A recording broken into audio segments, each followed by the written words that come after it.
Nothing But the Words, episode number 27, Self-Publishing Scams and Unfair Practices.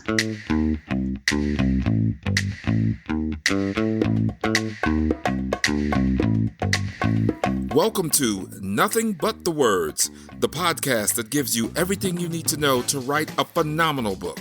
Now here's your host, your author coach, Candace L. Davis. Hey there, and welcome to Nothing But the Words. I'm your author coach, Candace L. Davis. When I coach my clients to write their books, we do tend to spend a great many hours talking to each other over several months. And during that time, I tend to get invested in their books and in their success and in the success of their books.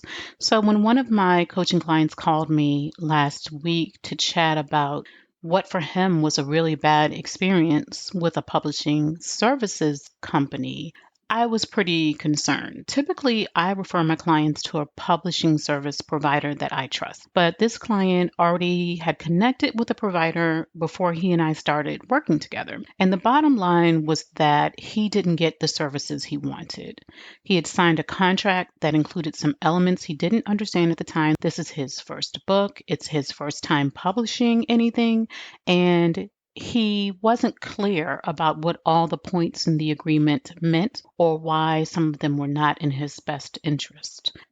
In this episode, I'm going to share some of the best practices of good self-publishing companies and some of the red flags of not so great or not my preference self-publishing companies, those that I would steer you away from. Before I dive into those things, I do want to say this. I don't think the company my client worked with is fraudulent at all. Nothing I'm saying here is meant to imply that the company scammed my client in any way. Part of it was just his lack of understanding of the process and not knowing what he should look for. And he took the advice of someone he trusted when he worked with his company, and that person has actually had a great experience with that company and didn't have the same experience that my client had. My best guess is that the owner of this publishing services company created a business model that took a bit from traditional publishing, but didn't really consider all the ways that might impact the author when it was created in that way. That doesn't work for me, and here's why. The traditional publishing process is completely different from self-publishing. Now, I'm going to give you a compressed version of what traditional publishing looks like, but this will give you a general idea. So depending on the type of book you're writing, you're going to submit either your manuscript or a very thorough book proposal to a literary agent who has said, yes, you may submit these things to me. Typically, unless you have some relationships already or some connections, it may take many months and submissions to many agents before you find someone who wants to represent your book, and it may never happen. That's one of the reasons we're so excited about self-publishing. You don't need permission from anyone to publish your book. So if an agent accepts your book, then that agent will shop your book to publishers like HarperCollins and Penguin and to small presses. And most of the books that you see in bookstores have been published by a traditional publisher like one of these. If the stars align and you get and accept an offer from a publisher, that publisher pays you in advance for your book. Your agent takes a commission off the top of that advance, but when you publish with a traditional publisher, you don't have to come out of pocket for any of the publishing expenses, none of the publishing process. At the same time, you are not paid any royalties from your book until you make enough money through book sales to pay back or earn out your advance. In other words, if you get a $20,000 advance for your book, you will not get any more royalties until you earn $20,000 in royalties on book sales to pay back that advance. It's not a payment for you writing your book. It's an advance on book sales. So you won't earn any more money until you basically repay the publisher for that advance through your book sale royalties. But again, you don't have to come out of pocket for publishing your book, right? So why doesn't everybody publish with a traditional publisher? Well, as I said, it can be difficult to get an agent, and it can be difficult to find a publisher who wants to publish your book. It's also a process that takes a lot longer than self-publishing. Many of my clients really want to publish within 6 months to a year because they're going to use their book to help them do other things in their business or as a part of their career. So there are plenty of other differences in the way the two services work, traditional publishing, which is not really a service, and publishing services companies. But let's jump into what this episode is really about, and that's what the self publishing services look like and how you should really examine them and choose a good one for yourself. So, a publishing services company provides services in exchange for a fee. The company will help you design, well, the company will design your cover, create your layout design for the interior of your book, help you register your book, and even provide editing services, typically at an additional fee above and beyond the self publishing package. But it all costs money. You pay for those services up front. A full self publishing package without copy editing added on will typically run from about $900 to $3,000.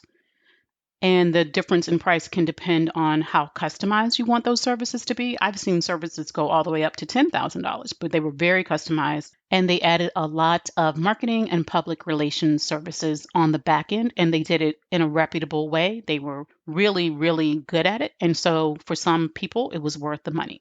A good self publishing company will provide the services you need in a timely and professional manner, and that includes communicating with you often by email because they may not have a lot of staff. But sometimes you can book an appointment to get on the phone, especially early in the process. And those services typically include book cover design, interior layout design, help registering your ISBN, copyright, and the like, but you pay for each one of those. So sometimes you can get those services a la carte, and sometimes you just go ahead and pay for them all in one package. Now, a good publishing services company should not expect royalties on the back end if you are paying full price on the front end. And I recommend you pay full price on the front end instead of trying to pay with royalties on the back end. It's just cleaner and you have full transparency that way as to what your book sales look like, and you're done mixing money with that publishing services company. You pay for the service up front. A good publishing services company should also ensure that you own the copyright and the ISBN for your book. The ISBN is that number you see on the back of the book near the barcode, and also the number you see on the copyright page. And it identifies the book as published by you or published by someone else, even if you're the author. So a good publishing services company should ensure that you own that. You own the copyright and the ISBN. A good publishing services company should also provide you with the files for your cover and your book interior. They should give you those files, even if they upload them to booksellers for you, they should send them to you. That way, if in the future you want to upload your book to a different printing company or a different bookseller, all you have to do is get the files and upload them. You already own them. What else? Well, a good publishing services company will not handle your book sale money. Instead, the company will give you some instruction or help you create your own accounts with Amazon and other printing companies and booksellers. That way, you can connect your bank account for payment. So when you sell books on, I'm going to use Amazon as the example because that's where we mostly go for self-publishing these days, or to where we start. If you publish a book on Amazon, the money from your book sales should go directly into your bank account. You can connect your bank account for payment. You can also access all of your records of your sales, of how much of your ebooks have been read, of how many ebooks versus paperback books have sold, all of those things. So you have complete transparency, as far as we know, about how your book is selling. You can also run ads for your book on Amazon, all kinds of things like that, which require you to be the person who publishes under your own account. So what are some red flags to watch out for with self-publishing services companies? So first of all, if the company calls itself a publisher but expects you to pay a fee, you need to really investigate more deeply. If they expect to be the publisher of record for your book, meaning they will own your ISBN, when you look on Amazon, it'll say publisher and their company name, then you should be getting something incredibly valuable in exchange. And frankly, I have not seen that with any publishing services company. I just haven't seen a trade-off that would be worth it. Again, if the company is registering your ISBN in its name, this is a red flag. Doesn't mean it's fraudulent. It just means this is something you probably don't want to happen. That's the number that identifies your book along with its publisher. If the company will own the copyright for your book, I advise you to run in the other direction. You should own the copyright for your book. If the company wants royalties on the back end after you have paid for their services upfront, I highly recommend you look elsewhere. The reality is there are plenty of reputable publishing services companies that take their money upfront and do not expect any money on the back end. They do not expect to collect royalties. And so there's no reason for you to work with a company that does expect to collect royalties on your book. If you cannot communicate with anyone at the company, if they take a very long time to respond to your email queries, if there is no opportunity to schedule even one phone conversation or video chat, if they just seem hard to reach, I recommend that you look somewhere else because along the way, you're probably going to want to communicate in some way. You may have an issue with your cover design, you may have an issue with your layout design, you may just have questions about the process. And if that's the case, you can't get anyone on the phone, you can't get a response to emails, or they don't happen in a timely manner, I would look elsewhere. Now, that being said, don't think that because you paid a company $1,500 that you can call them and take up an hour of their time every day. They have other customers and they're able to keep their prices relatively low because they're not sitting on the phone with people all day. So you also have to be considerate of what's happening on their end of this business transaction. And if they prefer to correspond in email, honor that as much as possible. Let me be really, really clear. There are definitely some scam artists out there ready to take your money. And most of the time, what you'll find them promising is that they can guarantee you massive book sales, they can guarantee you a certain amount of publicity, and you can't find any evidence to back it up. Those people do exist, right? They are out there. They make all kinds of promises and then they take your money and run. But most of the self publishing companies whose practices I disagree with are not fraudulent. They're really upfront about what the agreement is. If you read the agreement in full, which you always should, and if there's something you don't understand, Google every point until you understand it, or find someone you can talk to who can really explain the details to you. And it doesn't have to be a lawyer, just someone who understands publishing terminology. Those companies put it all up front in their agreement. It may not be on their website. So if you find a conflict between what it says on the website and what it says in your agreement, you definitely want to bring that to their attention or perhaps look elsewhere. But for the most part, these companies, these self-publishing services companies, put their agreements in writing in detail because that's how they protect themselves. So it just isn't an agreement I would want one of my clients to sign. More often than not, they're trying to do a hybrid between a publishing company and a self-publishing services company. And I've only seen one case in my experience in which that actually worked out in a way that served the authors. Most of the time, I find that it serves the publisher because they're making money on the front end and the back end and they're adding to their catalog, but it doesn't really serve you in any way. You put so much time and so much effort into writing a great book. So don't just go with the publishing services company your friend or your coach recommended.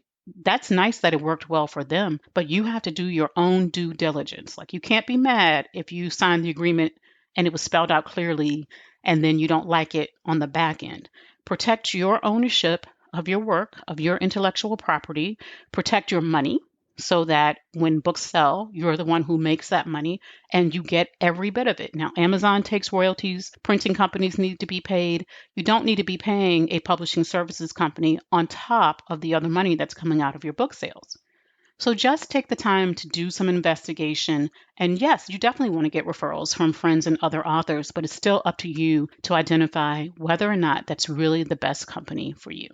That's all for this week. If you enjoyed this episode, I would really appreciate a positive review on Apple Podcasts or wherever you listen to podcasts. Reviews go a really long way to helping new listeners find the show, and they mean a lot to me. Nothing But the Words is also now available on YouTube, so if you prefer to listen there, please search for Nothing But the Words and subscribe. Thanks for listening. I'm your author coach, Candace L. Davis, and I'll see you next time.